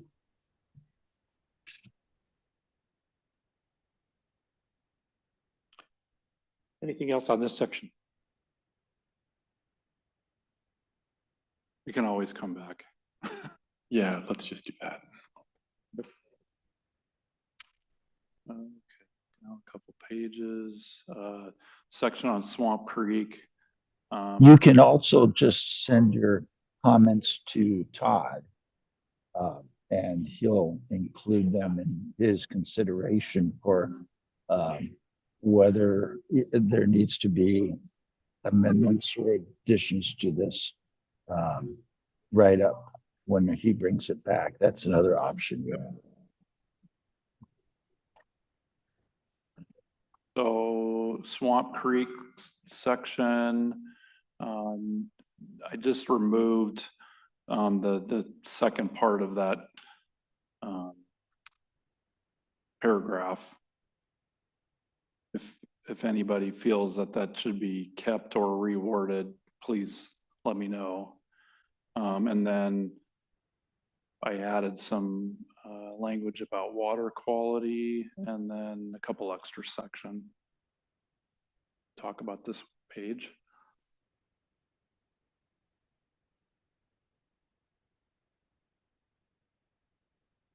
Questions, comments?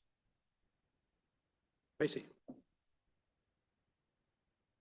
This has to do with the sediment pond that's referenced on line 29.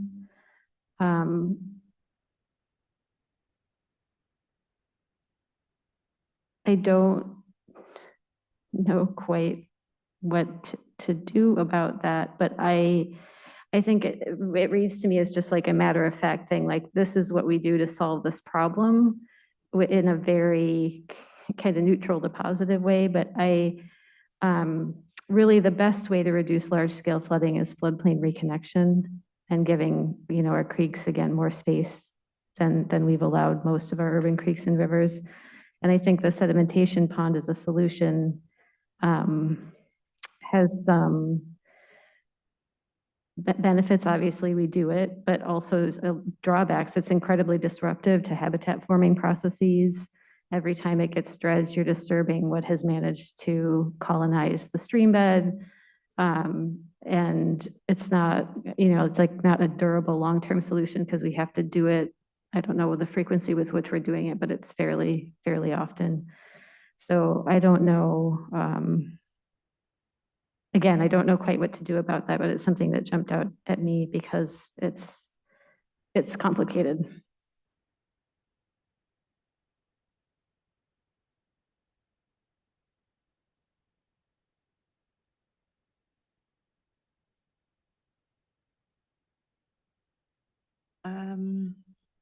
Again, I understand what you're saying. It was put in there for a purpose because there's lots of sediment coming down. I understand that there are impacts and that long-term there may be a different solution, a more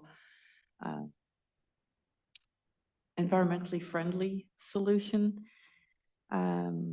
So I think that's what we sort of need to take a look at. There was a reason for it to be put there, and there may be some alternatives, but you kind of have to balance that because if you got rid of that pond right now, it would cause a lot of increased flooding downstream. So it's that balance between it's there for a reason. If you took it out, it would have impact somewhere else. But how do you sort of look at ways to, I guess, recognize the floodplain there and the benefits that it has and kind of allow the floodplain to do what it does without having adverse impacts to the built environment. It's a struggle. So I think what you're trying to get to is something that reflects that maybe a little bit more. Yes, I'm not expecting that my statement here tonight is going to magically change our Yeah. how we approach that. But I think just reading it in this way, just in such a matter-of-fact way, it gave me pause because I do think it is complicated, like I said, and maybe that's what I was looking for, is something to acknowledge that complexity. One thing I will add is that we have many since this element kind of touches multiple departments and the directors that lead those departments. So in addition to myself and Debbie, we also have Richard Sawyer and Samantha Loyuk, and they're going to look at this and provide their comments. And also Richard's going to be coming here, if not the next meeting, the one after, to talk about surface water. But I could see a lot of these issues being addressed by him, and he could probably help in regards to that too. So just wanted to mention that. I'll just interject one thing and I'll come back to you next. Following on your comment about Richard coming, when I look at line 23 and following, this is something maybe to flag when we get into the objective, policy and objective section, is I'd like to see us have something more specific in our policies and objectives related to how do we mitigate, particularly the bacteria fecal coliform. I mean, there are sources. Some of those sources may be outside of Kenmore that are washing down to us, but within Kenmore itself. I'm wondering what sort of rules we have in place right now for sewage treatment and other everything from what gets dumped at the marina on a Sunday night, what, these things that add up to cause these problems. I think at least an objective in policy to look at those and look at documenting them and coming up with solutions, which shouldn't be too difficult. This is a common problem any place. That's something we should add. I'm sorry. Yes, go ahead. Yeah, you actually kind of, I think you touched on a bit more than what I was going to get at, but fecal coliform and additional water quality issues, I think it's lines 40 and 41. I was hoping that could connect a little bit more above when we're talking about eutrophication. Oh, I'm not sure if we call it that. Sorry. Higher algal productivity is what we call it. But connect a bit more with that. There are natural formations of the river that lead to that, but it's also partly just the nutrients that we're putting into the water from septic systems and other systems, whether that's from boats or whatever else. And then this also kind of reminded me of the future conditions piece. So I'm wondering if there's a potential to put in a future condition portion where we talk about some of the expected flow patterns going forwards for the Sammamish River. We've seen summer droughts year after year, and I would expect those are likely going to get worse. What types of impacts does that have on algal production, and what can we do to mitigate that? Frankly, I'd have to do more research, so maybe that's something I'll noodle on a little bit later, but just something I wanted to mention. Other questions or comments? I think particularly septic system management, I'm not sure what the situation is in terms of regulation within Kenmore today, but I've seen that as a common issue in particularly regions that are shifting from a rural to more urban environment. I don't know how many homes we still have on septic systems, but that may be a potential for regulation.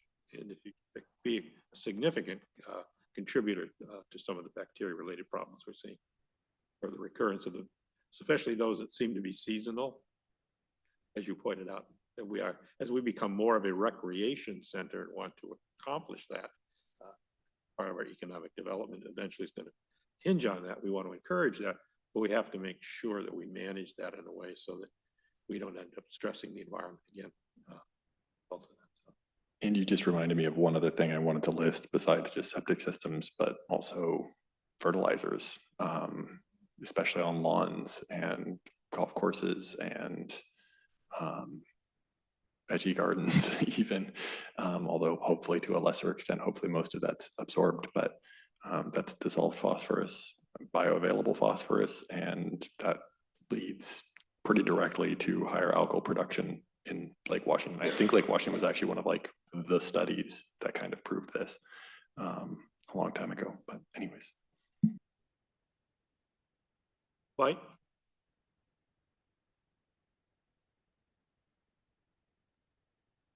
I was listening to that last comment. Now I'm kind of lost my train of thought.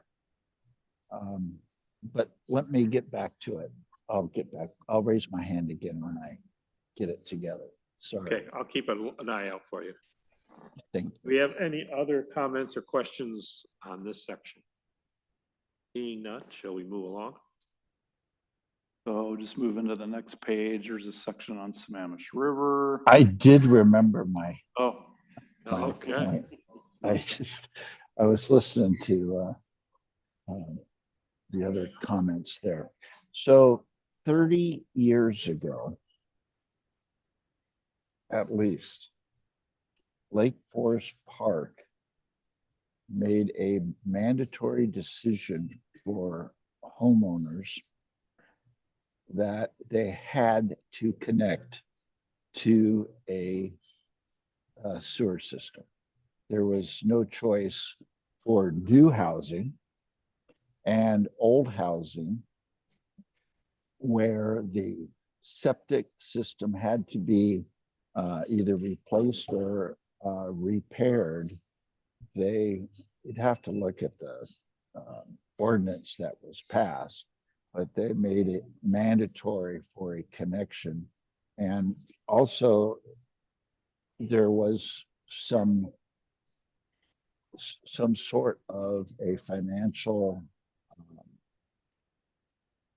incentive for homeowners and developers. Well, developers had to do it anyway because they're putting something new in, but the folks that had septic systems, that it made at least softened the financial blow to them. But they now have a pretty close to 100% sewer system in Lake Forest Park. and it didn't come overnight, but came over like a 10-year period. And it also set, just one more detail, also set a very specific chart for the cost of connections so that it couldn't go higher than what was what became mandatory. And this was very helpful. And I want you to know that NUD is part of the Lake Forest Park sewer system. So it can be worked out with them. Anyway, I thought that was a very good point that I think Chris made. I'm not sure, but I know Chris is talking a lot. And I can only see little pin heads of you guys on the video. So it's hard to tell, and that's just something that our video people need to know. You have no idea who's talking. Anyway, enough. I'll be quiet now. Thanks, Dwight. Debbie? Just to respond to this, just so we're not kind of wandering too far off from this. The utilities element is the element that addresses existing conditions regarding the septic system and future conditions regarding connection to sewer. So we already have that addressed in that section. How is it addressed? I knew you were going to ask me that. Trust me. I can wait for that answer. You don't have to, yes, I do trust you. No question about that. We can move on, Debbie, if you can maybe just bring that back or Yeah. send it to me. Let me know. I just wanted to propose that perhaps we just reference that as a part of that section, just, yeah. Yeah, I think this is probably the process we want to have going forward within this element because it is cross-references just about every other single element that we want to make our policy statement or objective statement here, but look to the other element to have the details to have that happen. As I said earlier, the issue is going to be who's going to keep track of that matrix to make sure that we actually do have a follow-up as cross-section. Any other questions, comments on this section? Being none.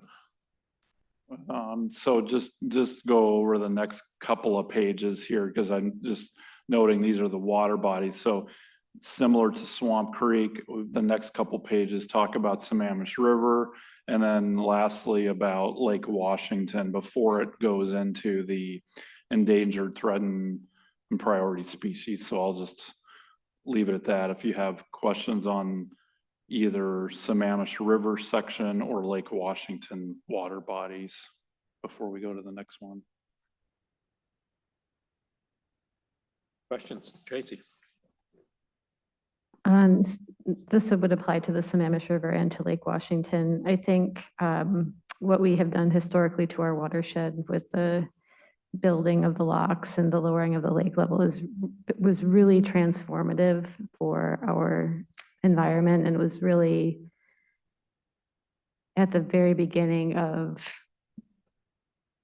losing our salmon runs. And so I feel like keeping that context in here feels important to me. I don't want to lose that history because otherwise I feel like it's just so much easier to fall prey to a shifting baseline of feeling like that how it is now is how it's always been, when in fact it used to be a lot different. For the Sammamish River, I kind of tried to rework some of what you have in like lines 15 to 21. I said to protect converted agricultural land. To protect converted agricultural land, it was converted from wetlands and floodplain. In the 1960s, the U.S. Army Corps began to artificially regulate the level of Lake Sammamish, dredged a deeper and straighter Sammamish River channel, and constructed levees along the riverbanks. That was my attempt to sort of summarize some of those changes, some of which had been maintained and some of which were struck. And then for Lake Washington, I think I would be in favor of just keeping the information about the Ship Canal in there. Is there a reason that you took it out? Did you feel like it was confusing, or is there a way it could be better or clearer? I don't remember if.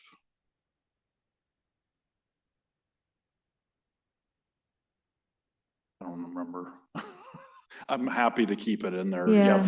for consistency and,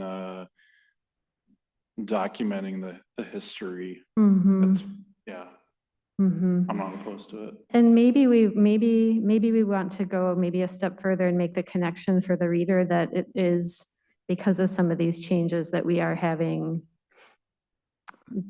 we're having to put a great deal of resources into salmon recovery Mhm. and things like that.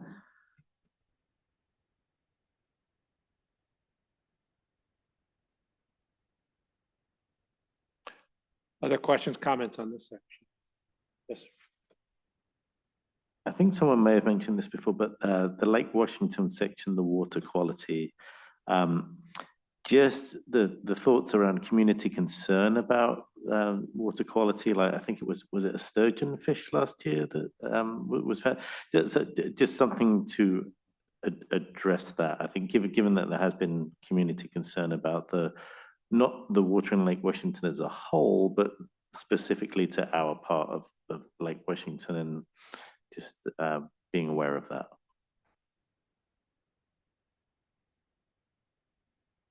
Anyone else? Tracy?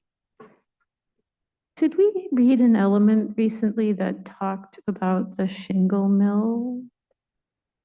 I Thought it was in the downtown The element that downtown. we mentioned that briefly. Okay. Yeah, pretty sure. It may also be in the background information of the land use element too. Yeah. Uh-huh. Okay. I'm thinking about that because I know that that is potentially a source, the original source of some of the contaminants, so they're still there. But I couldn't remember if that specific point had been addressed already in a different element.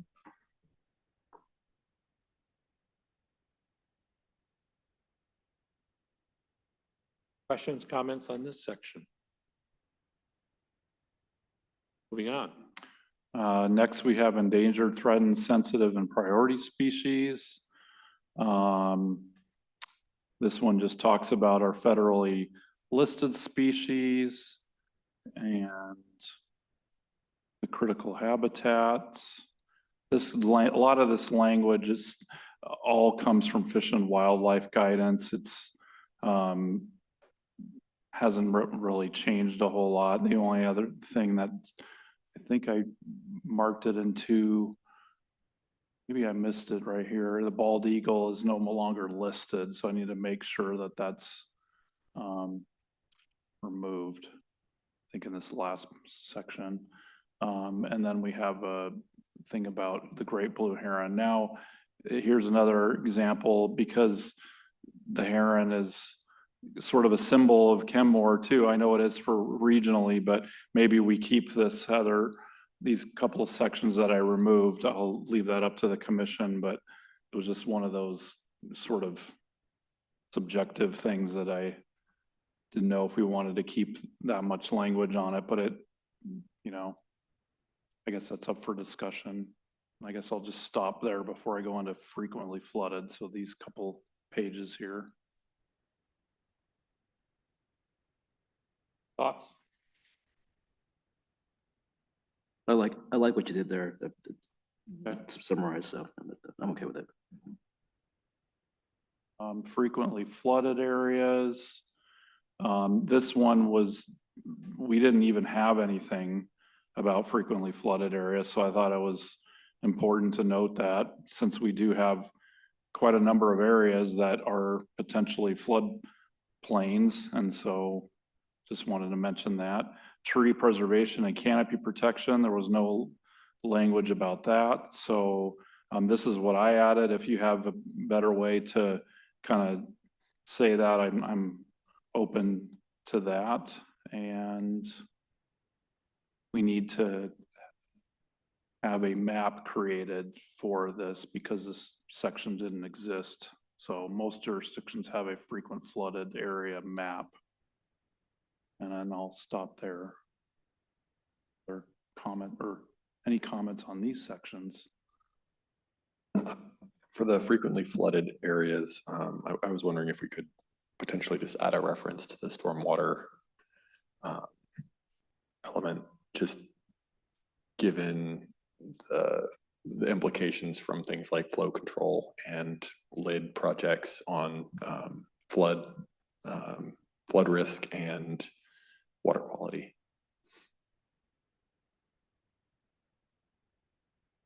Other comments? Yes, sir. I connected to Commissioner Banaszynski's point earlier.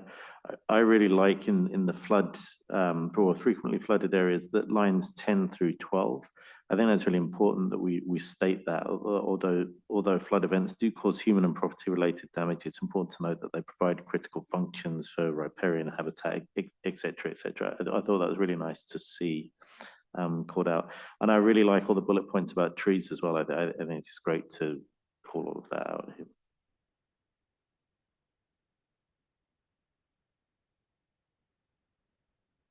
Any other quick, Tracy?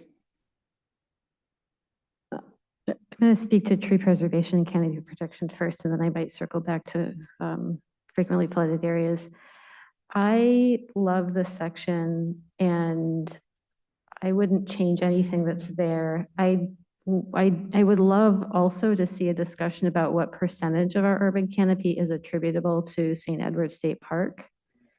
And I think we should take credit for it, and also we should not let it rest, the fact of it, we shouldn't let it be a cause of us resting on our laurels. I just wonder if we took out St. Edward State Park, what our tree canopy would look like, and then what the analysis of which areas of the city lack tree canopy would also look like. And those are two things I'd like to see talked about there.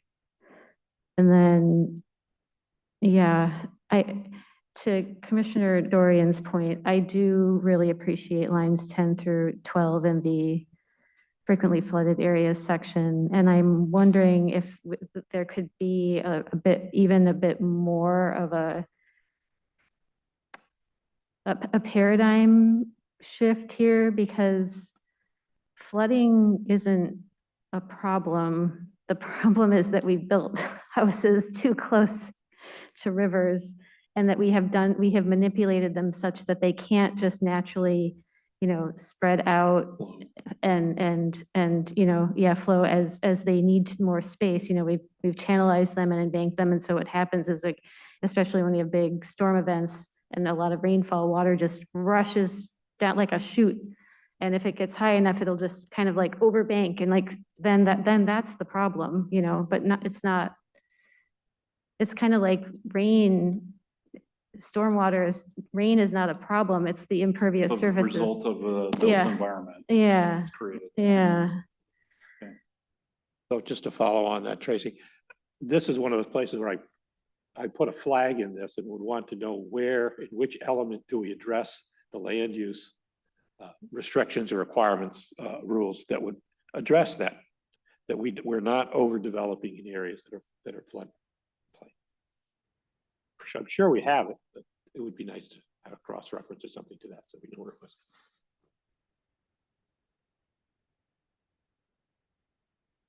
I think that's probably throughout many of our elements. Yeah.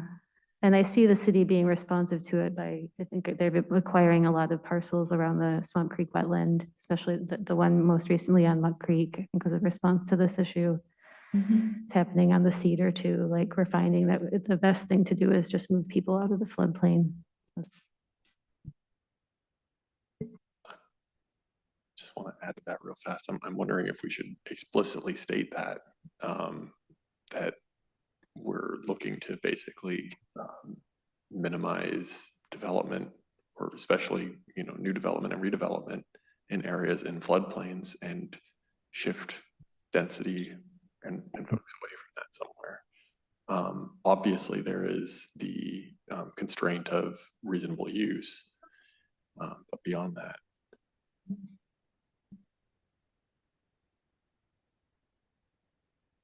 Other questions, comments on this section? This is Commissioner Thompson. I think I'm unmuted. Yes, I am. So my concern is down on lines 19 through 23. And my understanding, and I may be incorrect, is, well, the way it reads here is that the only trees that are regulated are those listed in the exceptional tree ordinance. And then the percentage of existing trees required to be retained, and all of that other stuff in that paragraph. I may be incorrect, but I think that's related to exceptional trees, not other native trees that don't meet that criteria. And so where I'm going with that, of course, is that by taking down other trees that don't meet that criteria, we also do lose a good portion of our tree canopy. And I also agree with Commissioner Vanzinski's perspective about taking a look and see what percentage of that canopy that says that we are supposed to have is actually situated in the park, in the state park. And that's a great idea. So that's all I have to say. Thank you.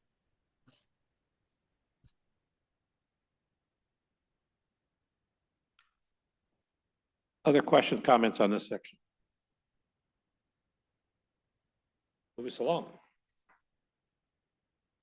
Well, I wanted to just note the time and not to want to rush through the policies, but I know that these are kind of one of the most important sections of this. So I'd like to propose that we can either continue through this if you wish, or we could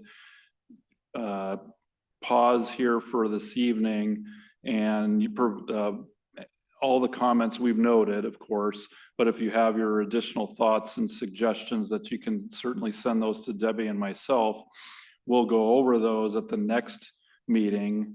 And then we can do what we did here tonight to dive into the policies. So that's my thought and suggestion, because I know that this will probably take probably just as long to go through the policies. So I know. I'm seeing nods around the table. Todd, I think that's very sensible. I was going in my own mind. I think doing the policy, objective and policy section, after you had a chance to digest everything we said, because I think out of that will probably come some edits, changes, and additions to that policy section. And I'd rather wait till you have those to go over it again. So if you have enough time between now, and we're going to come back to this at our next meeting.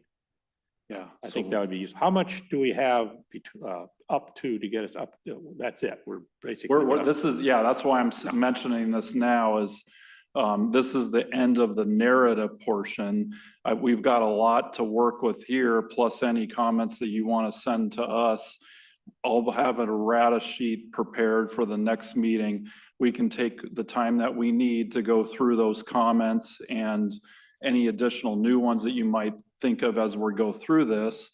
And then we'll spend the bulk of our time going through each of these policies. If you do happen to have thoughts while you are going through the narratives for the policies that you want to include, by all means, feel free to send those as well. But we'll spend a lot more time on the policies, because this is a really important section that we want to make sure we do it right. And I just don't want to rush everybody. How do other commissioners feel about that? I see nodding heads. Fine, let's do it. So let's also recognize that we have a responsibility to get information back to Todd. We don't want to load up the discussion when we get to policies and objectives with new issues. Let's get those all out there so he can flesh them out. and we could have a good discussion. So if we could take that on, I think our next meeting, we can get through this. Does that sound fair to folks? Tracy? Or do you mean even if they are bigger substantive issues? You're suggesting we send those to Todd as well, not just like line edits? Yes. Yeah, I mean, okay, We're not going to, okay. we're not going to be tripping up any meeting rules here if we suggest that this is something we want to discuss. So basically, I think that's the way to look at it. If you see, and there's a number of places that I've already shared with Todd where looking through the first section, I could see, we need a policy for this. I don't see this in a policy. So if you go through this, I think it would be very helpful to him and to our meeting if you call those out and say, okay, we've got the basic structure in here in our narrative section, but we've got some holes where we're missing policies that support those or carry those forward. So if you have those suggestions, that would be great to put forward. Does that sound fair to folks? That makes sense. And just to be clear, Pardon me? oh, sorry, that makes sense to me, but I guess I just want to be clear. So basically I'd send them to Todd and then bring them in so that we can go over them as a group for the public, just to be. Well, I would personally prefer is, but it's up to an individual. You can always just send them to Todd, but you can also use our group to plan commission methodology so that if you wish to share it for information only to all of us, you're welcome to send it to all of us. So maybe we don't nail poor Todd multiple times with the same item. As long as you can avoid having a group discussion, which that's the kind of concern that we have raised when we had the training on OPMA. So we're fine receiving individual emails rather than, I'm concerned about having a chain discussion from one email that's sent to everybody and everybody starts commenting. That's a meeting, and that's where you should not be having your policy discussions online. Well, I agree with that completely. However, if folks were to follow the policy that we have in our rules, that should not happen.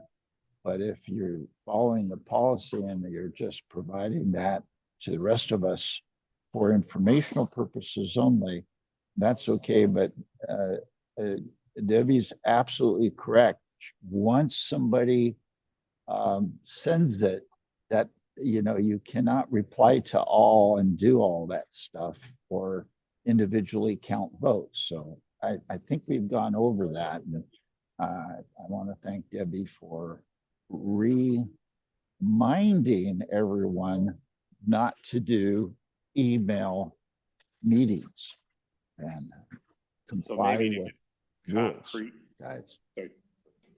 maybe to get concrete here, what I believe we're saying is that if you have a suggestion for a objective and policy that you would like to have discussed at the next meeting, you would send that to Todd. Todd would work on that. If we CC everybody else so that you could see that as an FYI, the intention here is there's no follow-up by anybody to that. The idea is this is for you to be able to look at and review and form an opinion on, to be able to express it at the next meeting. I think That's correct. Can I just add a comment? If you BCC everybody, then you can't reply all. So it would be better if you just BCC everybody. excellent. Thank you. That's Yes. great. So Tracy reminded me, it's probably good form. If Todd gets these on the Monday night or Tuesday night before the meeting, that's not going to do any good. So Right. Todd, can you give us a recommendation for a deadline to get those to you? Yeah, so I've asked Michelle to throw up, before we adjourn, and I thought it'd be nice to kind of go through the schedule that I put up on the screen. So this is actually just refreshed from today. So I know there's a lot of boxes and everything up here, but this will hopefully give you a better idea of where things are at. So if you could zoom out, just so that's a little bit too far. There we go. So these are broken up into categories, and we're in the blue section right now. So if you just kind of focus on that, that's what we're talking about right now. So tonight is May 7th is an introduction of the natural environment element. These are all the different elements that we've either already looked at or we've, going through. And so you'll notice that we have the surface water and capital facilities element just specific to the surface water coming up next in June 18th. That's when I anticipated that we bring back the natural environment element. But with that said, we can go over this as much as we need to. So I don't want to rush into any of these elements, but we also have middle housing that's right on our doorstep, which is actually the next meeting that we're going to be having. So speaking of our next meeting, which you need to discuss next, is about canceling, because the day after the meeting is going to be our open house. And that'll be on middle housing open house. So instead of a May 21st planning commission meeting, we'll have a May 22nd open house for middle housing. I know I'm jumping around here, but I'm saying this because the natural environment element's not going to be coming back to you until the second meeting in June, because I want to have an opportunity for Clay and the consulting team that's helping us to give that introduction on the middle housing, based on also some of the information that we receive from our community on the open house. So hopefully that makes sense. I'm happy to, with Debbie's blessing, to share this with you so you have a better understanding of this. But this is really my working sheet on where things are going between now and the end of the year. So we've done the economic development element. You've already blessed that one. That's going through city council.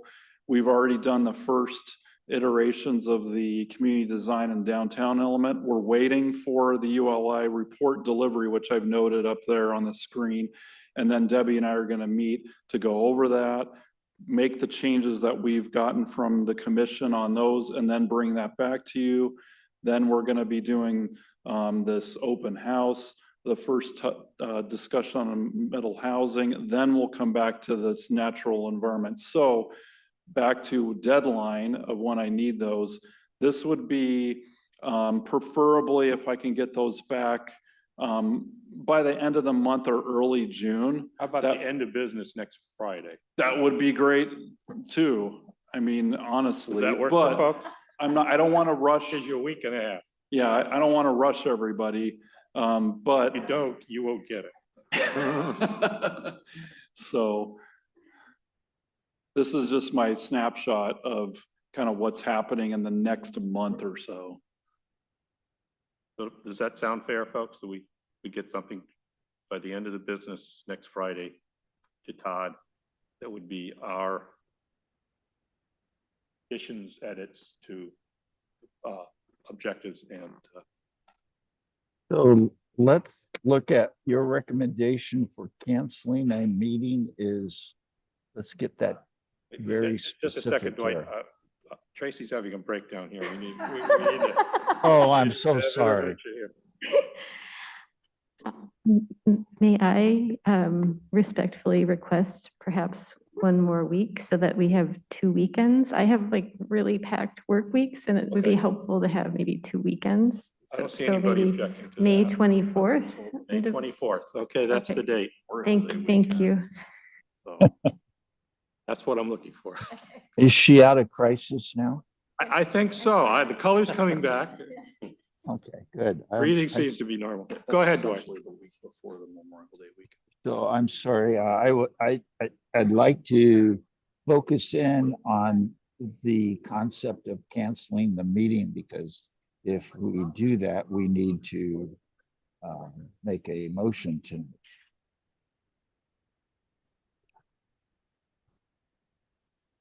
Todd? Oh, sorry, excuse me. So, staff is proposing that the next meeting in May, which is May 21st, be canceled so that the commission may, one or more commission members may attend the open house that's going to be held here on May 22nd.